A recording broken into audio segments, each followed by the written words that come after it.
Welcome to heCast, the official podcast of He Changed It. As always, I'm Mike Chisholm, your host. As always, I'm excited to be here and to talk a little bit about what's going on out there in the world and how we can make it a better place, especially specifically talking about men's mental health, men's mental spaces, all of those things. As of this broadcast, it's some very exciting times with He Changed It. We're just entering the App Store at this point here, and I highly encourage you to go to hechangedit.com to see exactly where we are.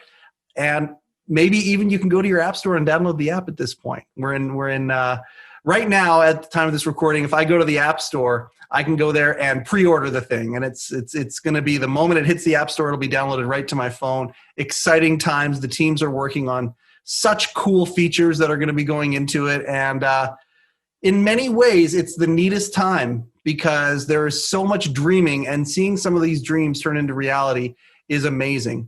One of the things that has happened in sort of this development phase is that we've aligned ourselves and gotten to be around a lot of like-minded individuals and a lot of like-minded companies and businesses and social enterprises.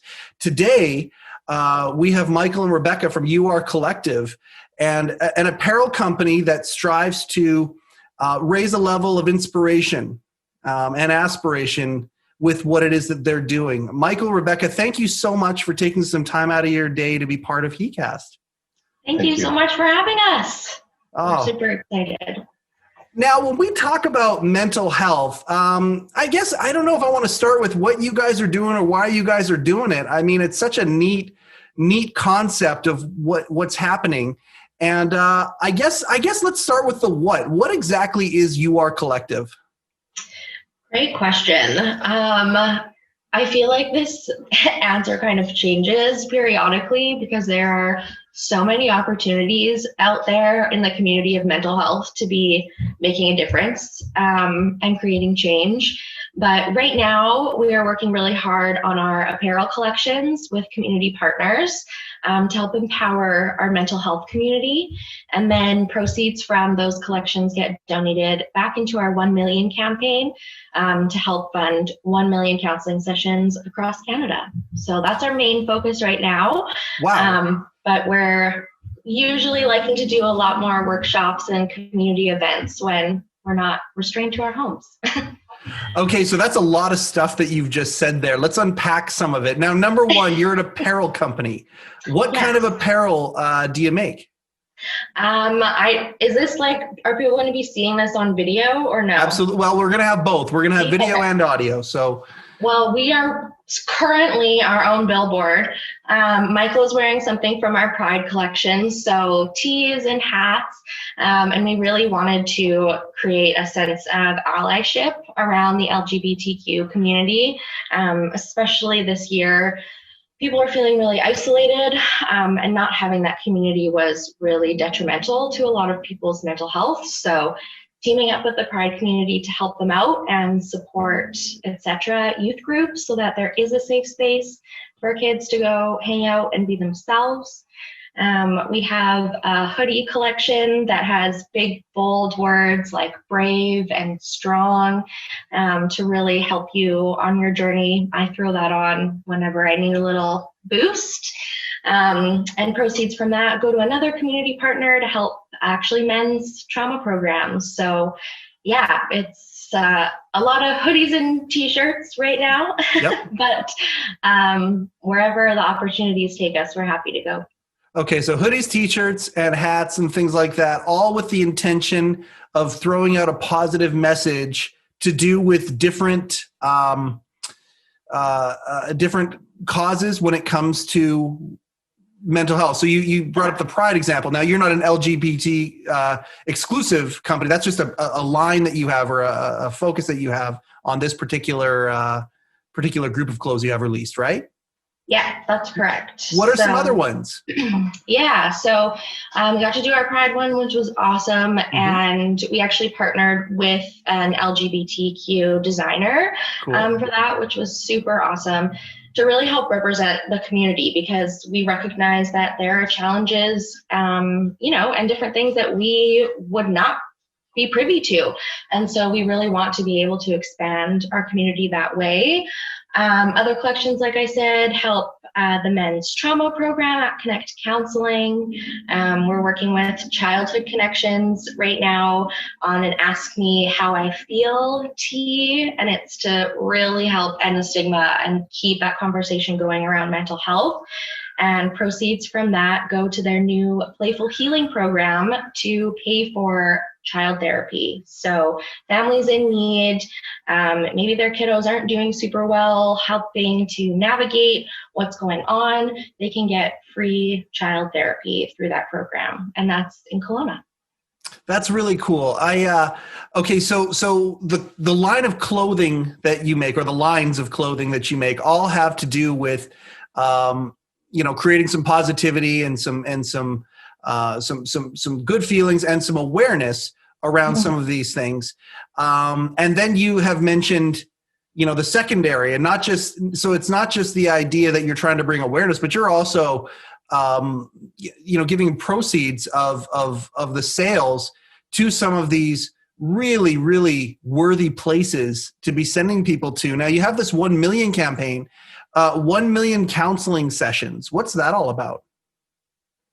Michael can actually probably speak a bit to that, because the 1 million was his number of choice. Yeah, so the 1 million kind of came through always as a young kid, I guess. Like, I always told friends I was going to be a millionaire, or I always told everyone I was going to be a millionaire. You know what I mean? And I did always think of it in money, but then when we came through this collection, it kind of came through like as what is something catchy, or what is something that can work for this. And I think that's probably the best millionaire I could probably be, is to support causes in that way type thing, just to make an impact cause versus putting a dollar amount on it. Yeah. That is and I can agree with you in that 1 million was always kind of that number, wasn't it? It was just that pie in the sky number, and whatever you were talking about, whether it was $1 million or 1 million pies or 1 million whatever, that was just kind of that sky blue number that people would shoot for. And at the end of the day, you guys would really love to contribute to a place where 1 million people could have a counseling session or go to counseling. Let's take this opportunity to go from the what of what you do into the why of why you do it. So what was the catalyst to start this company, this project for the two of you? Was it both of you? Whose idea was it? Where did it come from? Honestly, it was both of us. Like, we would not be here one without the other. And I'm sure there are times when we both think that maybe we're not showing up enough or whatever it is, but we would not be here without the other. We always, since we started dating 5 years ago, have always talked about doing something together and creating something. And so that's always a conversation, an ongoing conversation. And I have a list in my Google Keep notes of all our business ideas and things that we've chatted about. And for some reason, when we were talking about this mental health aspect, I had recently come out on the positive side of a piece of my mental health journey and had been sharing more about it and was receiving great feedback. However, hearing that people were not getting that same treatment where they were going or in their journey. And so we were constantly talking about this and like why there were so many gaps in this area. And we thought we could do something about it. And so we very slowly started with our first t-shirt collection. And again, we wanted to empower people. We wanted to share that message no matter where you were, and that it would impact you and people seeing it. And we knew we wanted to donate back into the community as well, because this community helped us to where we were. And so our first collaboration was actually with Foundry Kelowna for youth ages 12 to 24. And we had our t-shirt line, and we were able to donate, I think, like more than $500 to them at the end of it, which was amazing. And the ball just kept rolling, and eventually we came to a point where we kind of had to get a little more focused because, like I said at the beginning, we could have grabbed at every little opportunity. But counseling was something that we had both done and both tried and both found impact from, and done a variety of it. And so that was kind of our passion. We knew that we could talk about it personally, and we knew there were gaps that we could help fill. And so that's kind of where the 1 million campaign has led us. And yeah, that's my why. Where has this, and I think also to start conversations, you talk about the clothing and whatnot. I mean, wearing a piece of clothing like that, I think would probably start conversations with people as well. I hope so. Why is it important for you that the conversation moves towards mental health? Oh, good question. Because we're not talking about it, and that is what is killing people.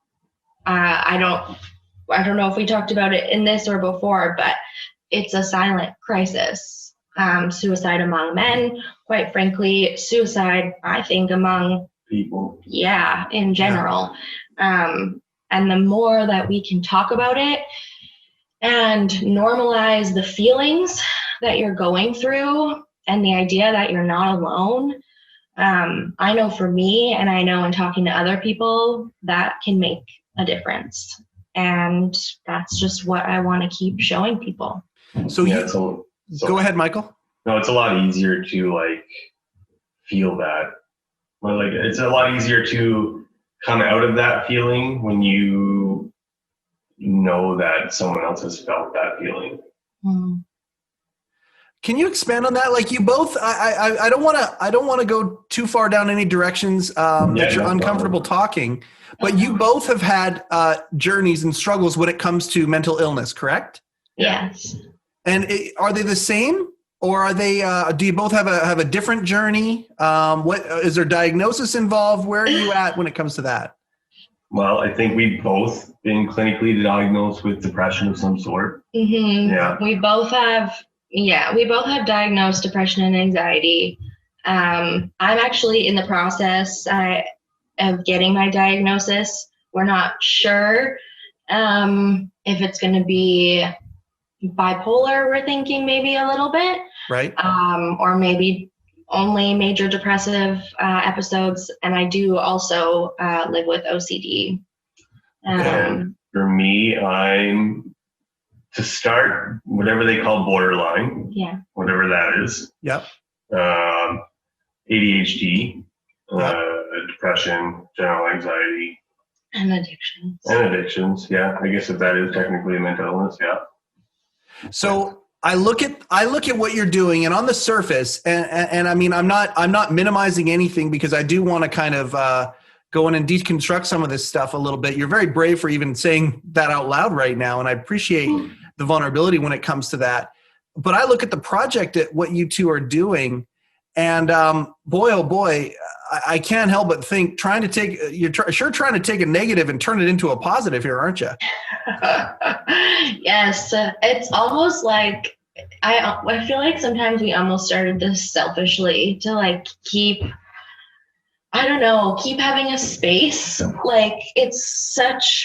We both do this technically full time, and I am so grateful. I can't imagine trying to go through this journey right now and be at a 9 to 5, or be at a place that is not open to talking about mental health like they talk about the weather. I don't know, this journey just definitely feels like it's where we're supposed to be. And it's been both very challenging and rewarding for our mental health. Yeah, it's definitely opened a lot of boundaries, but also made a lot of different boundaries for us as well. Yeah, eyes are getting open. In what way? Are we talking awareness? I'm certain with a project like this, you're kind of putting it all out there, and there's a lot of us, it's men in particular, we talk about how many times men look at any type of, you look at any illness, and let's take it, some athletes who've got a bum knee, they try and hide that. you know, and they try and play with pain and whatnot. Okay. So that's something that I think many of us can wrap our heads around.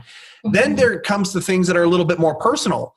And we want to hide that stuff even more and not talk about it.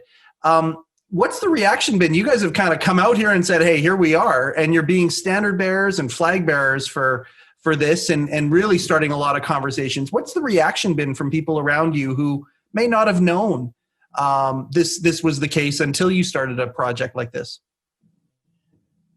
If it comes to me, I honestly, are you talking about like mental illness in its general? Either or, yeah. I mean, whether it's, I imagine that it comes out pretty quickly when you talk about what it is that you're doing with your time and why it's important to you. It seems the personal aspect of it is go hands in hand with what it is that you're doing. Yeah, I'm definitely a different individual. Separate from the group, I'll say that, when it comes to that. Give me 2 seconds to come back to that. Sorry. That's okay. No, that's okay. I can talk about it a bit. It's almost like a catch-22 because I'm realizing and seeing more and more that we work in this field, how big the stigma still is. Yep. However, when you go to have these conversations, people feel it's almost like you can see the weight has been lifted off of them when you open up that space for them. You're like, oh yeah, I'm struggling too. Like I'm not doing well too. And they're like, oh yeah, me either, or yeah, like I work in mental health. I help people, find support and things like that. And they're like, oh, well, that's really cool. Like, tell me, I know someone who could, help you, or I know someone who blah, blah, blah. And I, to be honest, have yet to experience someone who's like, no, I'm not talking about that with you. Right. So it's a lot of the you aren't alone kind of a thing, isn't it? Like when you realize that you're not alone in something, boy, there can be a lot of empowerment with that, can't there? Yeah, 100%. And that was something that we were really, really hearing from our community. And, people, I'm sure it's like this all over the place, but Kelowna can be known as kind of a cliquey place, a little bit harder to fit in maybe. There's a really great population of people who have been here all their lives. And then there's a really big population of people who are kind of transient, maybe aren't even from here originally, have been here for not too long like us. We did not grow up here. Yep. And so finding those communities, and people were really struggling, people our age, the kind of coming out of college or moved here from after school, and they were not finding their communities. And that is so hard when you are going through something, or even if you just moved, and you don't have someone or people to talk to. It makes things so much harder, I think. It's funny because that one hit hard for me a little bit because you explain that now. But then I look back to that, and that was my age when I moved, 10, 11, 12. So I moved I originally lived in Newfoundland, Canada. So yep. I lived in a town called Schemo Crossing. We had about 3,700 people, I think, at the time. Yep. And it was a little city coastal town. Like our other city close to us was a 15-minute drive, and it had like 20,000 people. So that was like the big town. Yeah. And then like the hour drive one, you're looking at a 50,000 population, and like that's a capital of Newfoundland, right? Like sure. So I went from there to Northgate, Edmonton. So for people that don't know Edmonton, like there was probably more people in my neighborhood than my entire community. Wow. Yeah. So I went into this culture shock at 10, and like I totally understand how these people are feeling when they walk into a culture shock. Like it's an adjustment feeling you can't explain, but like when you find it, you find it. Right. And did you feel like a stranger in a strange land? Like, did some of these symptoms kind of show up at that point, or you don't know how many accent? Like, I had a really bad accent, so that's the one part too. Is when people look at me and they're like, "You're a Newfoundlander." They're like, "You're a Newfoundlander," and I'm like, "Yeah, I am. I just have been talking with a bunch of Albertans for an extra 15 years, right?" And it's strange because I can, like Rebecca will be like, "Who are you?" But I can like lingo talk both languages. Oh, you even say the word Newfoundland and he's like on a tear in some Newfoundlandese. And I'm like, you're not even there. Like, how is this happening? Just channeling the motherland. Yeah. So it's different, right? And it's a different way of life. It's a different way of raising. It's a different way of everything. And when you get that culture shock pushed into another community, I don't know how to explain it. It's like you're knocking on a bee's nest and just asking to come in. Yeah. Good luck. Mike, when did you first know that you had maybe some different takes when it comes to your mentality than other people? How old were you? You want the real truth? Absolutely. This one will be on tape. It's good. I think I was 7 or 8. Yep. When I was brought to the doctor for ADHD. Yep. And then my mother was just like, "Well, we got to get him help somehow." And I live in a small community. So like, who do you ask besides the doctors? You ask the church, right? Yep. So my mother brought me to a nun. And this poor nun had no clue what was coming to her. So she brought me to a nun, and the nun sat me down and gave me about a half-hour presentation on like whatever she gave me a presentation on. And then I looked at her after all of that and I said, "Who are you?" Wow. I said, "Who are you to explain to me how I'm feeling? So like, you're explaining this whole thing to me wrong." And then like, I just got pissed off at her. She called my mom and said, "You need to come pick him up. I can't help him." So yeah, I knew at that point, that was a breaking point for me, I think, in my life. Like there's moments like that in your life, but that's a breaking point in my life where I realized I never did good in school. And that's the thing. I never asked for the correct help, but the correct help was never there either. And that's something that needs to change too. But I don't know. Since I was a young kid, probably 8 or 7, telling that nun she was wrong was probably like, "Hey." I hear what you're saying, and it resonates with me in many ways. And I think about how many people are out there right now who are feeling the same way that you did. And there's a lot of work that needs to be done, or that could be done, whether they know it or not. There's a lot of deprogramming that probably needs to happen, because at the end of the day, it feels like, from what I'm hearing, is that you were kind of bounced. You kind of bounced your way through to the next thing, and you never really got the chance to dive in at those ages, or when you were younger, and a chain reaction happens. And once you come to that awareness, that's when it's time to kind of start doing the work and seeing the result of all of those years of kind of stifling these things and not knowing.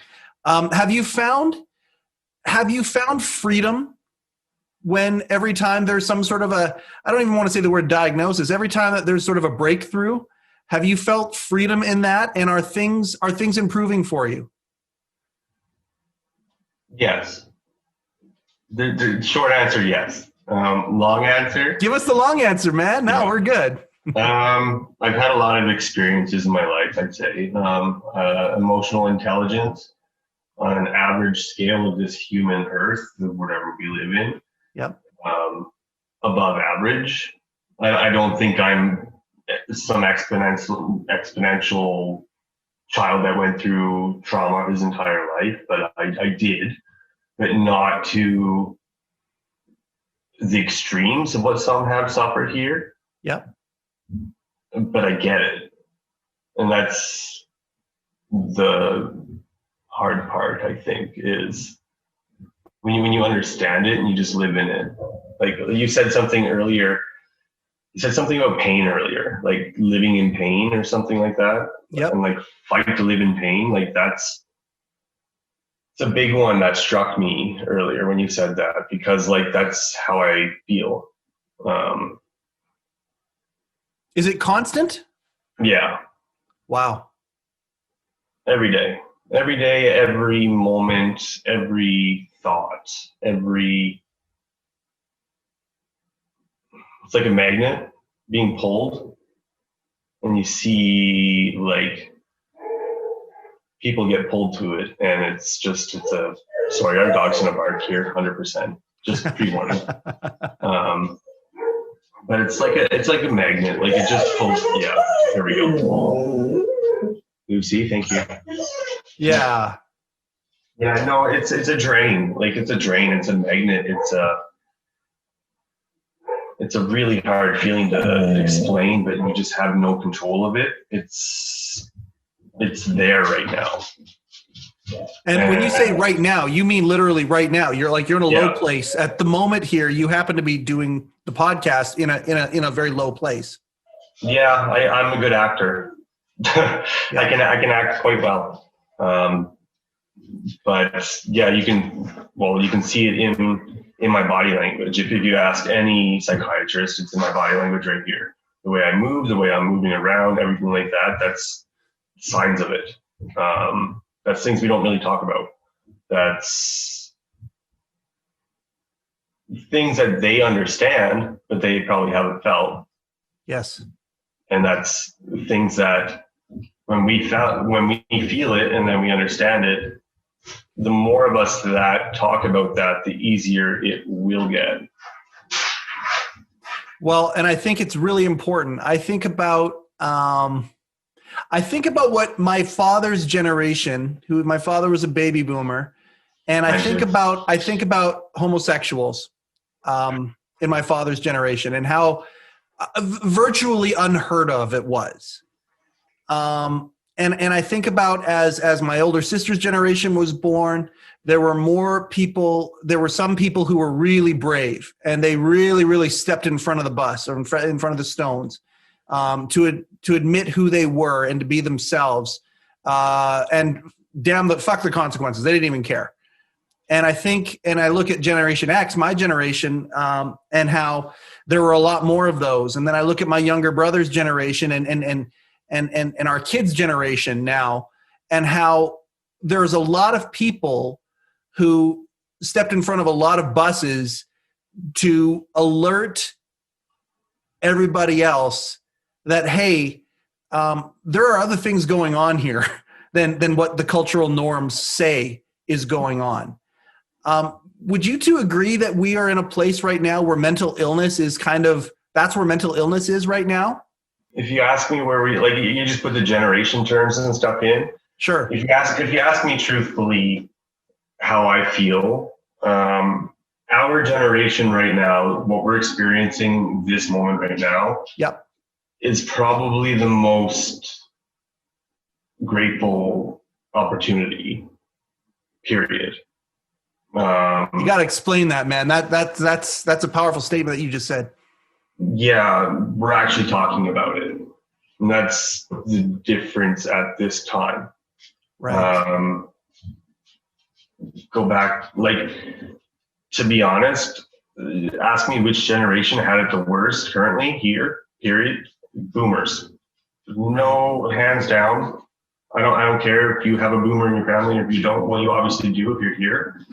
But there's probably a couple that don't. Do you know what I mean? But yeah, there's majority of us here on Earth will have a boomer in our family or had a boomer of some sort. Yep.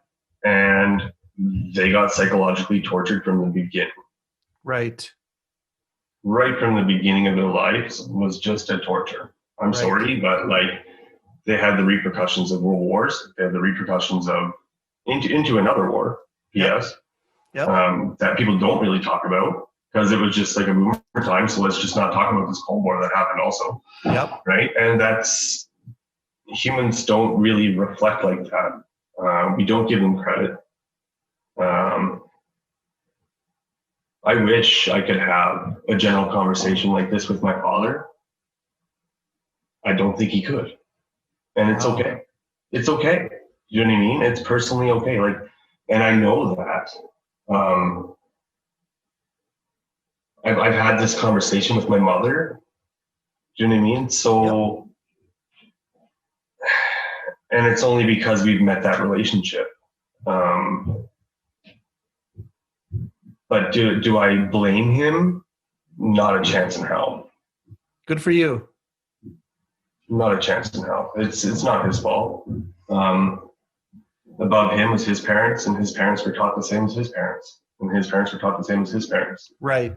So it's just whoever takes that break, whoever breaks that chain and makes the generational pull the opposite way, that'll make the difference. Well, and this is where I come from, and I hear the vulnerability that you are just. I mean, it's just. I can only imagine. I don't know you two very well, but I can only imagine Rebecca is just going, "Oh, I'm so proud of him. He's so brave. He's so awesome. He's so this." I can't even.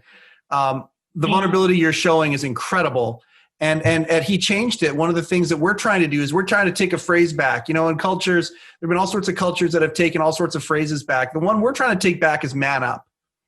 And the idea of what the stereotype of the word, the phrase "man up" is certainly not a healthy one. And what is a healthy one is in our minds is the idea that a man can, you know what, take a look at something that normally culturally would be swept under the rug or behind the curtain, and to actually, you know, open it up and to say, nah, you know what, hey, here's where I'm at, here's how I'm feeling, and here's what I'm doing about it. And boy, oh boy, I just appreciate you opening up the way that you did just now and talk about this, because there are so many men right now that have something. And maybe it's a mental illness.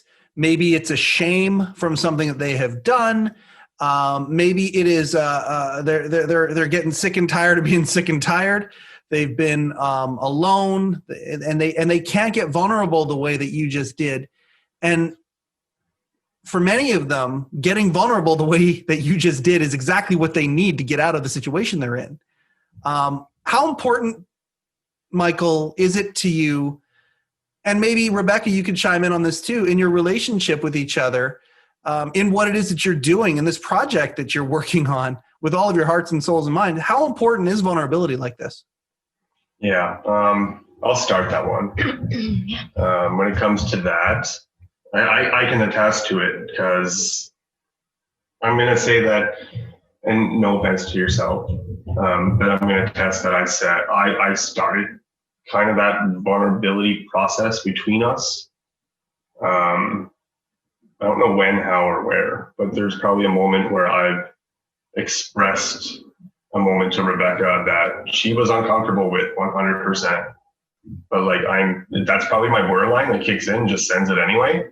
But that's honestly, I think there was just one barrier one day that just, I opened the right door, I think one day. And then she was just like, boom, I'm gonna let you open that door.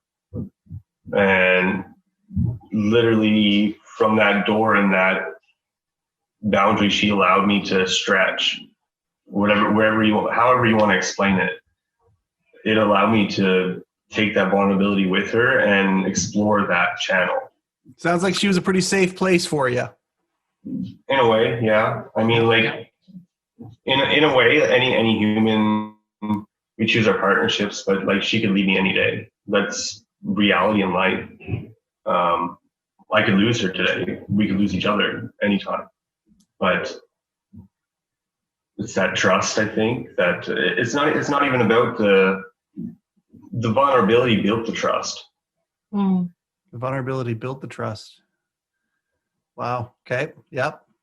What do you mean? Like, it's not, if I wouldn't have took that vulnerability or took that opportunity, that trust never would have been built anyway. If I'm holding that secret within, there's no one else to tell it to beside yourself. Yeah.